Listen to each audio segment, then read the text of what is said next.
Doodle bud, I recently bought some inks from a place called Pure Pens. I saw them on my Shopify feed. Haven't used them before, been so far very happy with these inks. We got the Coronation Blue and this other one called Saltire. The labels all kind of bled off. I'll explain why that is in a minute. While I was there, I thought, let's get a bottle of this stuff. It's always such a good price. They had some Diamine Sapphire Blue. Gotta tell you, kind of a meh, disappointed ink. And then also, I was at the mall. There's a store called Umomo, Japanese place, and they have a stationery section. Picked up some new books. We're going to try out this paper as well. And I put the zoom nib back on my Good Blue L130. In case you haven't seen the nib on here, the zoom nib, it's tons of fun. I'll just show you that real quick as well. I saved you the boredom, and I did all the writing samples, ink samples ahead of time, so you don't have to watch me do swatches and all that kind of stuff.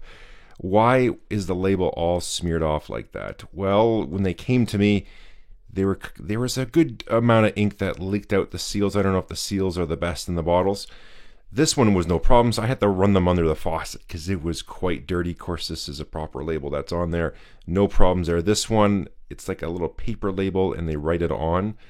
So that got washed away in it. They just had this little piece of, I don't know, like packaging tape or scotch tape around the edges to seal it. That will not fight off air pressure differential. But anyways, maybe the seals inside the tops of the bottles need a little bit of a better deal. But anyways, let's show you what they look like. The pens I used for the ink samples, my Aurora 88 large. This has the Coronation Blue. Just did a review on this pen.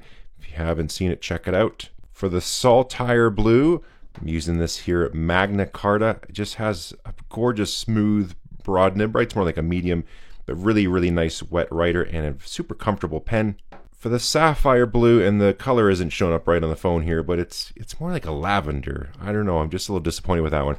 Used this Asvine P20. Gorgeous pen, lovely smooth nib. Added in Presidential Blue, which I recently bought. That is inside of my Enso Bolt. I didn't have a pen inked up with Monteverde Sapphire. Thought I would give you a contrast though between the two sapphires. Just did a swab for that one. If you want a proper close-up and review of these inks, go search Google, especially Mountain of Ink. They do a far superior job than I'll ever do. They do all sorts of papers, the dry times, all that stuff. I can't be bothered with that. Even Goulet pens, they have great ink information as well. But here's the Coronation Blue. Fine nib pen, so you don't get a ton of saturation going on, but it even has a little bit of shading, as you can see. And also, if you can see here, we got some sheen going on. Nothing too crazy, but just a nice little sheen to it. You can see it in the printing there as well. Very happy with the color. I would say this is like a midnight blue type color. The Saltire Blue, very happy with this one. Has even more sheen, as you can see, bouncing off on there. I'll show you the other papers as well. Very happy with this color. A little bit, I would say, brighter. Kind of reminds me of like a deep sea blue. Here's the Sapphire. Again, the color just won't convey properly over the phone here and whatever device you're looking on, but it's more of a lavender, almost of a violet type color. To me, when I think Sapphire Blue, I think a little bit darker. I got the Monteverde Sapphire Blue down here. I think that's a much more desirable blue.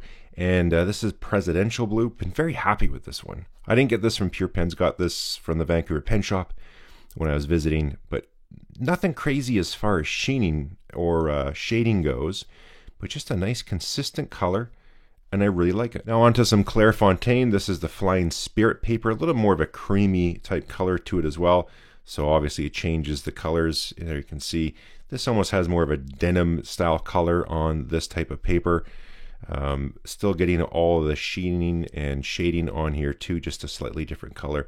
But then the Saltire Blue, looking great. A lot more sheen to it, as you saw. Fun color. I've really been enjoying this as well. There's a Sapphire, just looking kind of flat. Just, I don't know, not happy with it.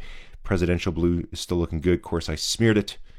And there is the Monteverde Sapphire. Now on to Muji paper, one of my personal favorites. Use this stuff all the time. Everything's looking good. I find Muji does a good job of showing off shading and sheen as well. Again, you can't handle super wet writers, but it's not too bad.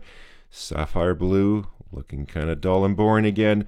There's the Presidential Blue and the Monteverde Sapphire. So All in all, happy on all the papers. Finally, let's show you Regalia, and you can see it just makes everything go crazy. Super fun paper, very unique writing experience. You can see the shading just goes way up quite a bit. But again, it is a little more prone to feathering and bleed through. Just can't handle super wet writers. But there you go there. Everything looks fantastic on this Regalia paper, except for the sapphire. Just a little disappointing with that one. Let's ruin it all with a water test. I'll quickly dip this in some water, and you're going to see real quick, none of these have any, well, that's not even the blue. Let me go over it here, but none of these have any type of super waterproofness. These ones definitely not at all whatsoever. Now on to the first book I picked up. It says Campus here on the bottom. Kokuyo looks like the manufacturer. Here's some details here. We got a 7mm lines, and there's a little bit more information here on the back. Paper feels pretty good and smooth. I could tell it's not going to be quite as good as your Rhodias and other stuff or anything super high end, but I did some writing samples here ahead of time, and I got to tell you, it handled everything quite nicely for sort of your regular pens. If you get a bit of a crazier ink like Bay State Blue, Bay State bleeds on almost everything. Yeah, it's starting to bleed through on there, but we're not getting, aside from the Bay State, any bleed through on the backside unless you get extra wet. So this is good, just sort of for like your everyday notebooks. These are reasonably priced. All these books I think were $2.75 at the store, so not too bad. This Robert Oster green looking really good in a brand new pen. I'm going to show you the review. I can't even show you the pen yet, but it's the V200. They have a new one coming out. I got early hands on it. It's a lovely writer and a lovely pen. Keep your peepers for that review. These next two books are both made by the same manufacturer, which is this one here, the Kiyowa. Decent paper. I would say not quite as good as the Campus, but they have these bright red colors. And let's look at the gorgeous sayings they have. To the wonderful life, adore. Hello, pleasant world. Take the communication. And some lovely words of wisdom down here. Place a houseplant. I spent time with my friends. I take a walk. Now on the inside, the paper feels actually a little bit smoother than the other one. I really like the feel of it. It does about the same when it comes to performance here with the ink. It shows off the colors nicely. You're still getting a little bit of sheening through it as well. But again, on the Bay State, sort of the Achilles heel for lots of paper, we still do get some bleed through here on the backside. But overall, again, good size notebook. This is the A4 size. And again, for $2.75, you can't go wrong with that. Now, this is the other book by the same manufacturer. It says Continue Plus on there. We could always do the Google Translate. I know everyone tells me, use Google Translate. I know it exists, but it doesn't always do the best job of perfectly translating it. So, yeah, anyways, so I don't know quite what the difference here is with the paper. It does okay, feels about the same, but it's starting to feather a bit more on these inks, and it bleeds through a good chunk more as well. You can see that on the back side here. Yeah, it's starting to bleed through in the back, even with not so wet pens. This last one I have here, this is made by Sunnote. There's the size of the book there as well. This stuff is quite nice. It's a graph pad, and it's a 1mm graph pad. So here's the inside of that graph paper, that 1mm grid. I've been playing with this stuff a bunch. It's actually the best of the lot, I would say. I'll show you here in a minute. But while I'm here, let's just show you this zoom nib I have on here. If you haven't seen the review, check it out, because I show you all about the pen and the nib. But this thing is super fun. So a zoom nib, if you're quite vertical, you get thin lines. Then as you drop it, it goes thicker. And if you drop it more, it just goes really thick. And this thing is just really fun to write with. And I find it's a perfect nib for this pen. You know, you can just do crazy stuff with this nib. You could have the big letter at the start and then go more upright to finish it off. If you need to have a title or something like that, you can just make the title bold, or you can have the title normal. And then if you want to underline it to make it bold, you can do that as well. It's just a super fun nib, and it's really smooth. I mean, it's got a little bit of feedback from it just because there's so much going on with this grind.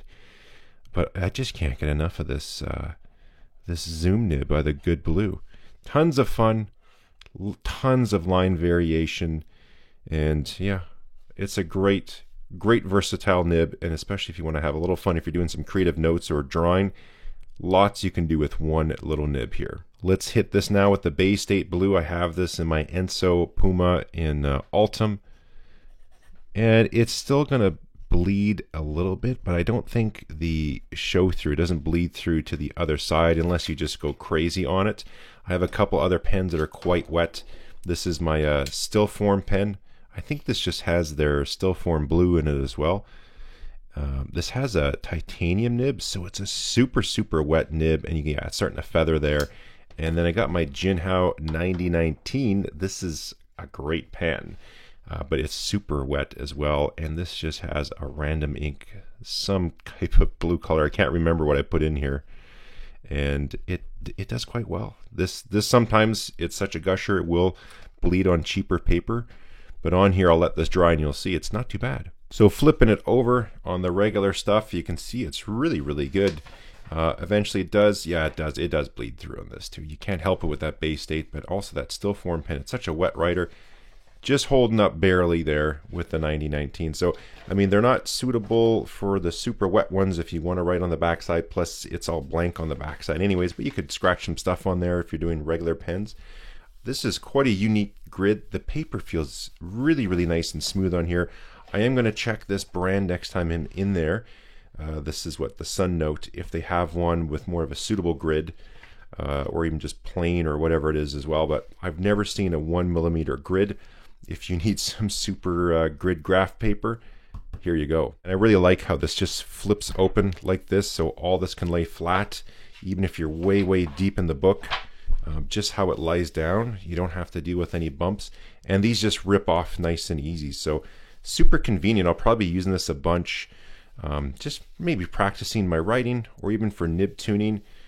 Just doing script scratches and scribbles on there, and then you can just rip the page off nice and easy when you're done. These two inks here from Pure Pens I picked up, really happy with both of them. I was really happy with this, and then this one, yeah, the color is great. I really enjoy it quite a bit. So those are two keepers for sure. I'd like to try some more of their inks. I should probably finish some bottle of ink somewhere this year before I get a new one. And this one, who knows, I'll maybe bring this to a swap or something like that, see if someone else will enjoy this more than I do. Getting pretty late here, think it's time I should shut her down, so we'll leave it there. Hopefully you got a little more information on these inks, and next time you see these papers and are wondering, well, maybe I've answered your questions, we'll leave it there. What you could do for me, hit the thumbs up, drop a comment, also hit subscribe if you haven't, because then what happens is we'll catch you next time.